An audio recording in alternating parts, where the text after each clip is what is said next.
Nous allons entendre François Bernard, qui est conseiller d'État depuis 1983. Il a fait toute sa carrière au Conseil d'État. Il est bien sûr membre de la commission. Et on peut dire que le travail qu'il y a fait depuis 1999 a fait qu'il est aujourd'hui son vice-président et bien au courant de tous les problèmes qui se posent. Il est diplômé de l'ENA, il a été plusieurs fois conseiller technique dans les cabinets ministériels entre 61 et 74.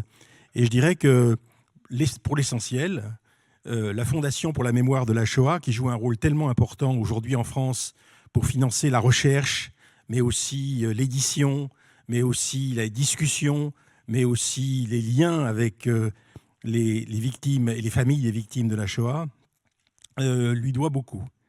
Et je dirais que c'est lui qui a rapporté d'ailleurs sur la création de la Fondation au Conseil d'État. Depuis 1998, il a participé à la commission de recours des réfugiés, dont il est devenu président en 2005. Alors on va commencer, Monsieur Bernard, par vous demander un petit peu si vous pouvez nous dire quelque chose, avec l'expérience qui est la vôtre de cette commission. Comment est-ce que vous appréhendez les vies brisées qui se présentent devant vous à l'occasion des discussions que les différents commissaires ont avec les rescapés et surtout les familles des rescapés? Votre question est grave et vous me permettrez d'y répondre de façon avec la gravité qui convient. Il s'agit de savoir dans quelle mesure, en réalité, nous tenons compte de l'essentiel, parce que nous savons très bien que l'essentiel, ce n'est pas les quelques milliers, voire les quelques dizaines de milliers d'euros dont nous pouvons recommander l'attribution, ce n'est pas ça qui compte. L'essentiel, c'est ce qu'il y a derrière. C'est un problème, du reste, qui est très général, qui se pose, je vais dire, à tous ceux qui ont des responsabilités dans ce type de domaine, c'est-à-dire de ne pas oublier pour les juges la personnalité du demandeur derrière la cause, et pour les administrations aussi. Alors, où est l'essentiel et est-ce que nous y faisons face?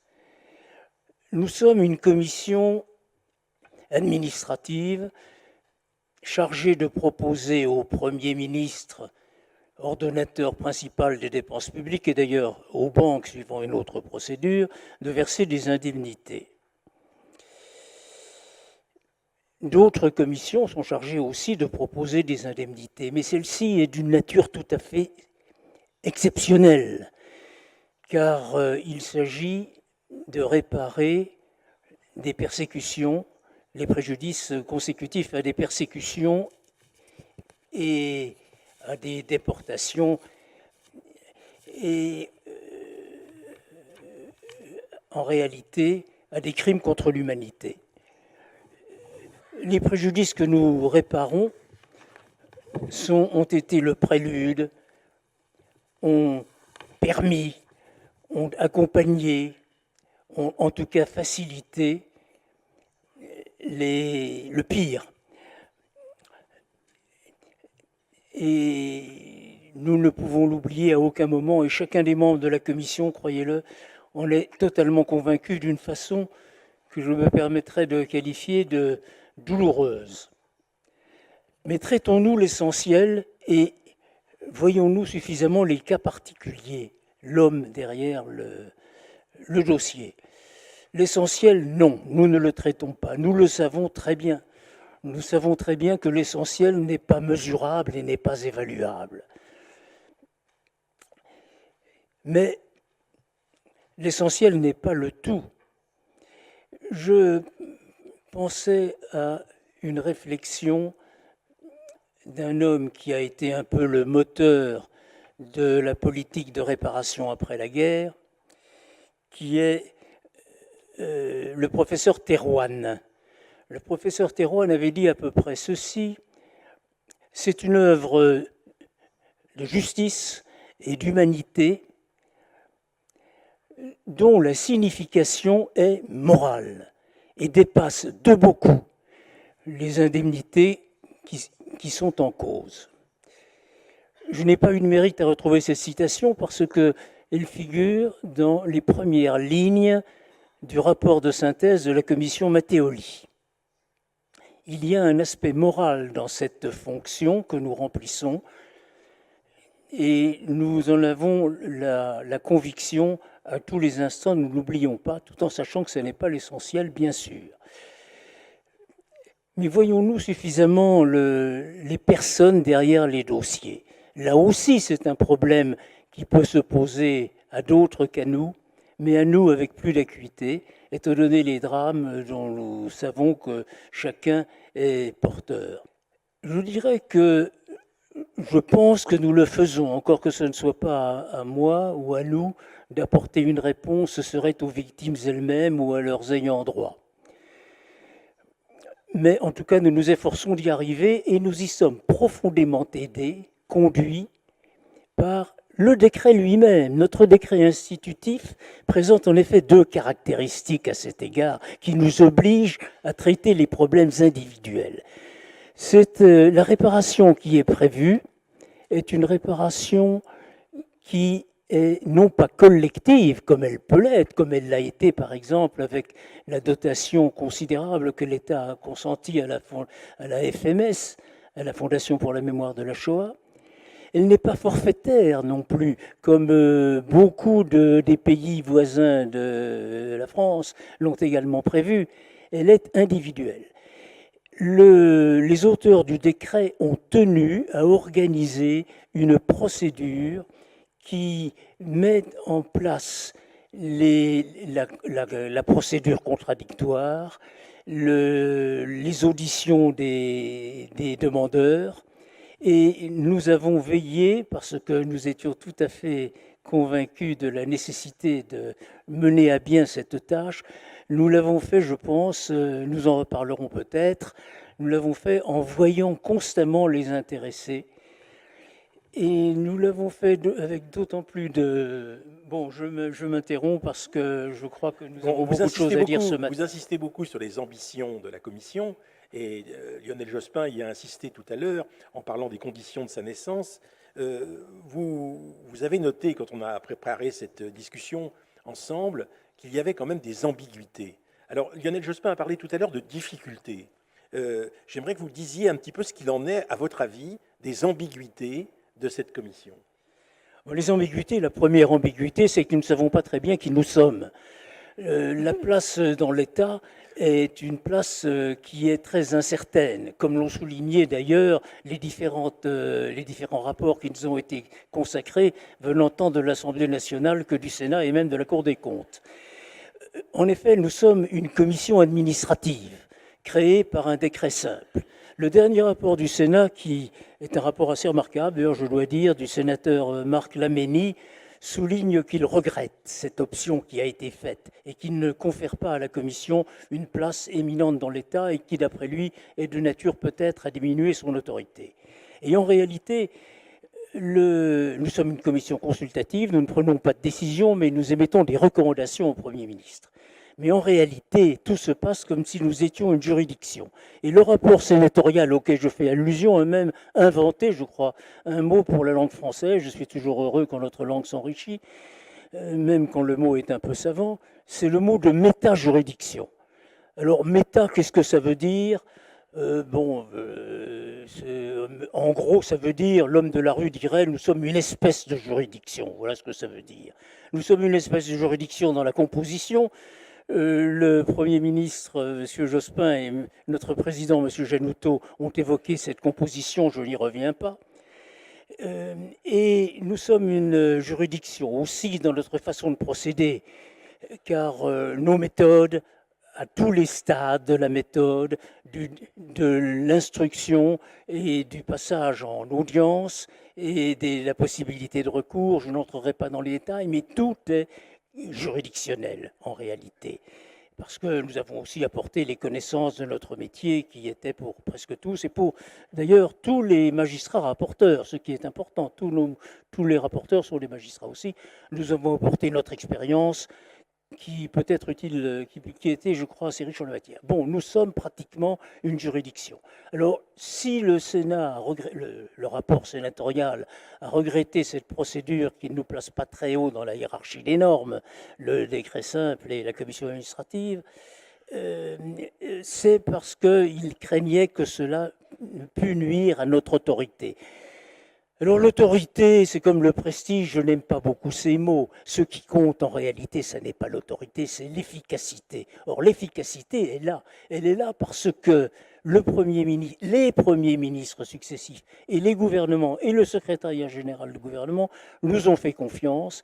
Et s'ils ne sont pas obligés de suivre nos avis, comme l'ont rappelé le président Janoutot et le Premier ministre, monsieur Jospin, ils les ont pratiquement suivis et que nous avons été très peu sanctionnés par les juridictions devant lesquelles on peut faire appel de nos décisions.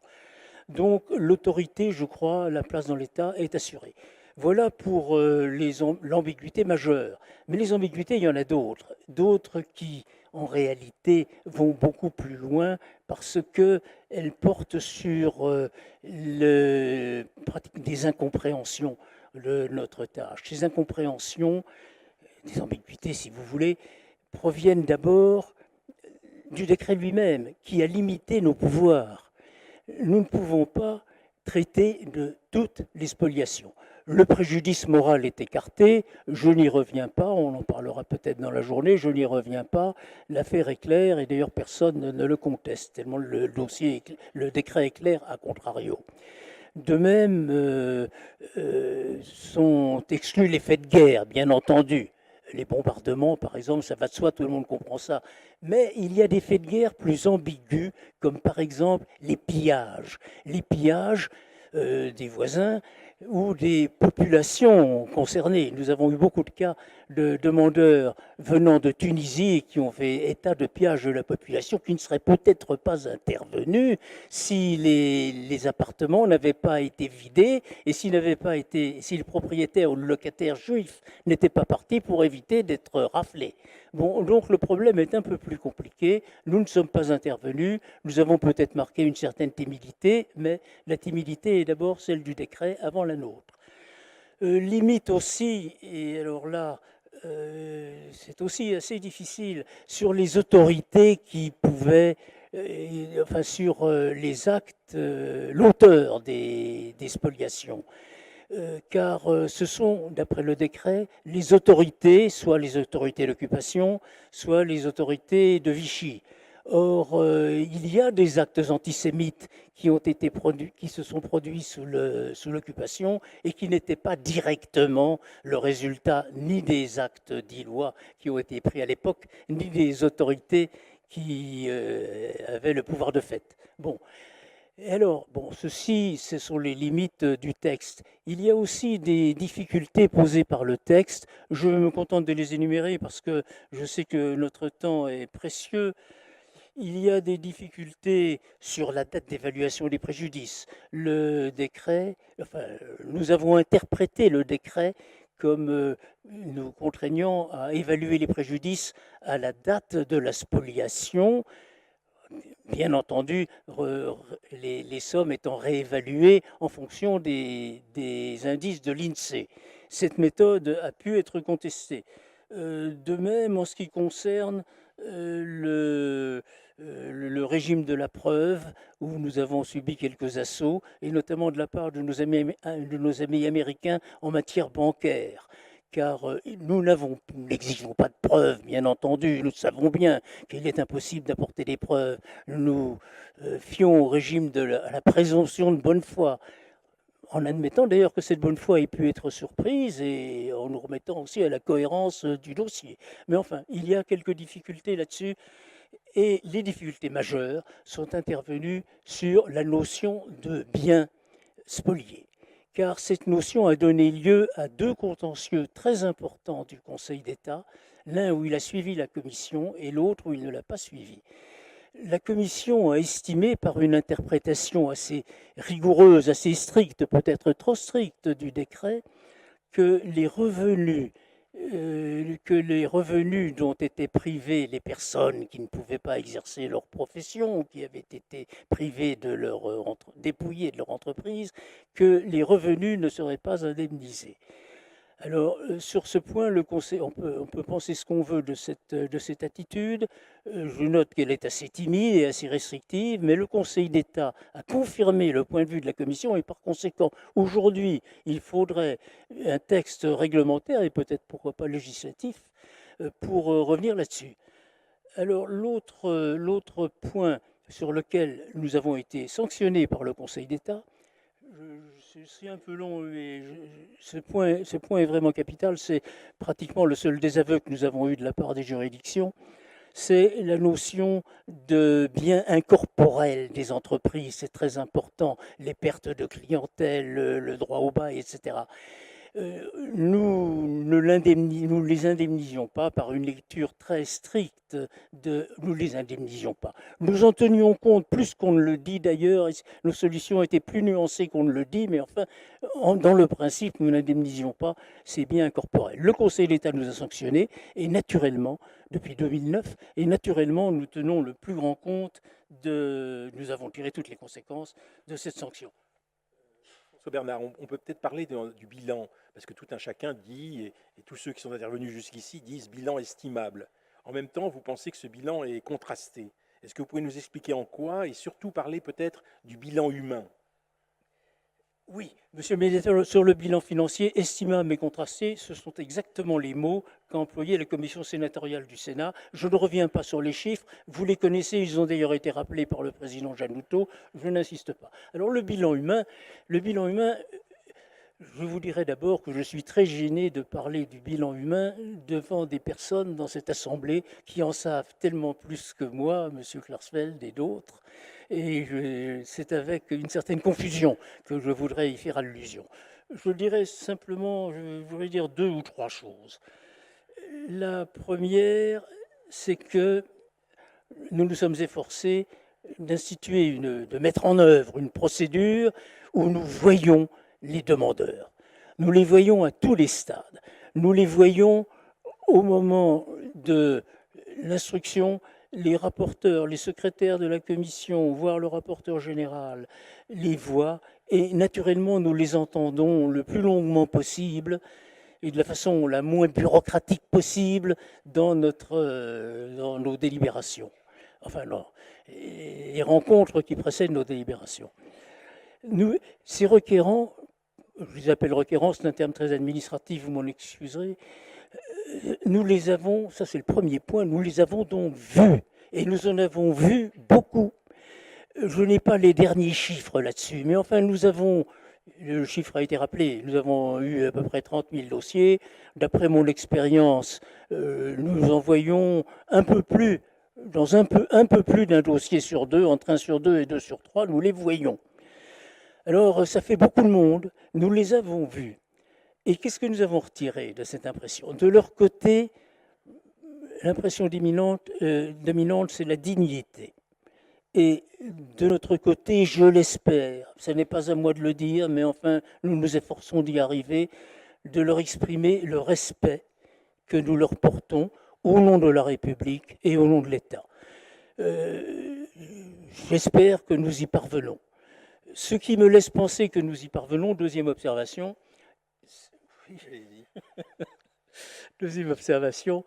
c'est que nous avons davantage d'encouragement que de critiques. Les critiques, naturellement, nous en avons, et même des injures, mais tous ceux qui ont participé à des juridictions ou à des commissions savent qu'il y a toujours des esprits très affirmés. Mais ce qui me permet de dire que, dans l'ensemble, notre accueil est plutôt bien accueilli, est plutôt bien reçu, c'est le contentieux. Nous avons sur 30 000 dossiers, nous avons 40 dossiers qui ont donné lieu à du contentieux. Et sur ces 40 dossiers, très peu d'annulations. J'ai parlé d'une annulation spectaculaire. Je ne crois pas qu'il y en ait beaucoup d'autres, peut-être même pas d'autres. Monsieur Bernard, peut-être on peut parler de l'avenir et des perspectives de la Commission. Au fond, à travers tout ce que vous dites, est-ce que vous avez l'impression que la Commission peut faire mieux que ce qu'elle fait jusqu'ici? Je crois qu'il faut distinguer entre le mieux et le plus. Je ne crois pas qu'elle puisse faire beaucoup, faire mieux, mais je crois qu'elle peut faire plus. Elle ne peut pas faire beaucoup mieux pour diverses raisons, dont l'une est qu'il est quand même difficile de modifier ses méthodes de travail et de pensée après si longtemps, et que il y a tout de même, du côté du mieux, il y a un certain nombre d'éléments à signaler. D'abord, l'informatisation de la commission qui permet de faire beaucoup de progrès. Les contacts de plus en plus étroits avec les archives et avec des cercles avec lesquels nous passons des accords, comme par exemple le cercle de généalogie juive, qui permettra sans doute d'accélérer le règlement des parts réservées. Mais le plus majeur, toute l'après-midi sera consacré, c'est évidemment ce qui se passera en matière culturelle, où il faut le reconnaître que jusqu'ici on n'a pas fait grand-chose, au point que le rapport Mattéoli qualifiait ce secteur de trou noir. Et le rapport du Sénat le qualifiait de musée disparu. Alors ce musée disparu depuis si longtemps, pourra-t-il réapparaître dans l'avenir? Bon, ben, on verra et vous en parlerez toute l'après-midi. Ce n'est pas le moment de développer ce point. Alors, mieux, plus, ben, nous ferons ce que nous pourrons. Que voulez-vous que je dise? Il y aurait du plus à faire et du mieux à faire, mais je crois que ça relève non pas tant de la commission que du pouvoir réglementaire, et je le disais peut-être du pouvoir législatif. Je ne suis pas membre, monsieur le Premier ministre, je ne l'ai pas été du Conseil constitutionnel, mais il y a aussi des frontières entre la loi et le règlement dans cette affaire. Mais il est certain que, par exemple, le mieux et le plus majeur qui peut résulter de ce que vous direz cet après-midi sur le culturel, c'est le décret d'octobre 2018, non pas tellement et non pas seulement, parce qu'il permettra de rouvrir et peut-être d'ouvrir d'une certaine manière les dossiers culturels, mais aussi parce qu'il a introduit quelque chose de majeur qui est l'autosaisine. L'autosaisine que nous ne pouvons pas créer par nous-mêmes pour ce qui n'est pas culturel, mais quand je pense que nous avons dans la commission, nous avons la liste des comptes qui ont été bloqués, nous avons la liste des entreprises qui ont été arianisées, et nous savons quels sont ceux qui n'ont rien réclamé, alors qu'ils étaient en droit de réclamer, mais nous n'avons pas l'autosaisie, nous ne pouvons pas ouvrir les dossiers nous-mêmes. Alors, je terminerai là-dessus, je voudrais quand même le dire. Le problème, c'est mon dernier mot, il y a quand même quelque chose qui ne va pas dans toute cette affaire. La population juive sur le territoire français contrôlé par Vichy était de l'ordre, chacun le sait, était de l'ordre de, je ne voudrais pas me tromper, mais 200 000. 250 000. Oui, 230 000, quelque chose comme ça, 250 000. Or, nous avons examiné 30 000 dossiers. Alors, je sais bien qu'il faut que les 230 000 n'ont pas été spoliés, mais tout de même, ils ont tous souffert et la plupart ont été spoliés. D'autre part, à nos 30 000 dossiers s'ajoutent bien entendu ceux de la loi Brugge. Ils étaient 40 000 indemnisés par la loi Brugge. Mais dans ces 40 000, il y en a 15 000 qui se sont retrouvés devant nous. Donc on ne peut pas additionner les deux, il faudrait retirer 15 000. Alors vous faites la différence avec la population juive qui vivait en France et vous voyez que de très nombreux dossiers n'ont pas été ouverts et pourraient l'être. Alors il vous appartient d'être les relais de ce manque d'information ou d'action. Merci, monsieur Bernard.